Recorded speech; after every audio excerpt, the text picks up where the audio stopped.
வணக்கம் நண்பர்களே, நான் Manikandan. This is Mani's travels with hope. இது மாதிரி தொடர்ந்து பல வீடியோக்கள் வரப்போது. அதுக்கு நீங்கள் செய்ய வேண்டியது எல்லாம் நம்ம சேனலை சப்ஸ்கிரைப் பண்ணி ஆதரவு கொடுக்க வேண்டியது மட்டும்தான். இன்றைக்கி இந்த வீடியோவில் ஒரு மகிழ்ச்சியான தகவலை பற்றி பார்க்க போகிறோம். பார்லிமெண்ட்டில் கூட்டம் நடந்துக்கிட்டு இருக்கு. இதில் மயிலாடுதுறை தொகுதியின் எம்பி சுதா அவர்கள் ஒரு கேள்வி கேட்டிருந்தாங்க ரயில்வே அமைச்சரிடம். சென்னையில் இருந்து கடலூர் வரைக்கும் இசிஆர் வழியாக ரயில் பாதை அமைக்கப்படுமா?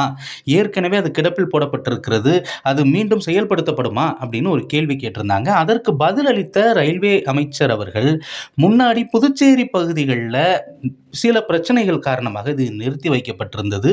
இப்போது மீண்டும் இந்த திட்டம் தொடங்கப்பட்டிருக்கிறது. சென்னையில் இருந்து மகாபலிபுரம், மரக்காணம், புதுச்சேரி வழியாக 179 கிலோமீட்டர் தூரத்திற்கு கடலூர் வரைக்கும் பாதை அமைப்பதற்கான பணிகள் தொடங்கப்பட்டு விட்டது அப்படின்னு சொல்லியிருக்காரு. அப்படின்னா இன்னும் சில ஆண்டுகளில் இந்த பணிகள் தொடங்கப்பட்டு எப்போது முடிக்கப்படும் அப்படிங்கிறது ஒரு கேள்விக்குறி தான். ஆனால் தொடங்கப்படுவது உறுதி அப்படிங்கிற மாதிரியான செய்திகள் தான் கிடைத்திருக்கிறது.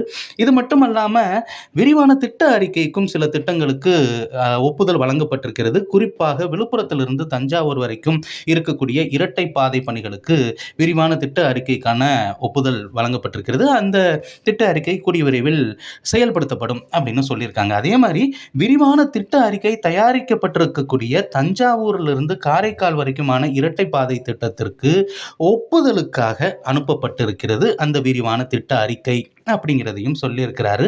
இன்னும் நாகப்பட்டினத்திலிருந்து திருத்துறைப்பூண்டி வரைக்கும் இருக்கக்கூடிய அந்த பகுதிகளில் புதிய ரயில் பாதை அமைப்பதற்காக நிலம் கையகப்படுத்தக்கூடிய பணிகள் முழுவதுமாக நிறைவு பெற்றுவிட்டது. இனி அதற்கான பணிகள் தொடங்கப்பட வேண்டியதுதான் பாக்கி அப்படிங்கிற மாதிரி சொல்லியிருக்கிறார். ஆக புதிய பாதைகளுக்கான இந்த அப்டேட் பாராளுமன்றத்திலிருந்து கிடைத்திருக்கிறது.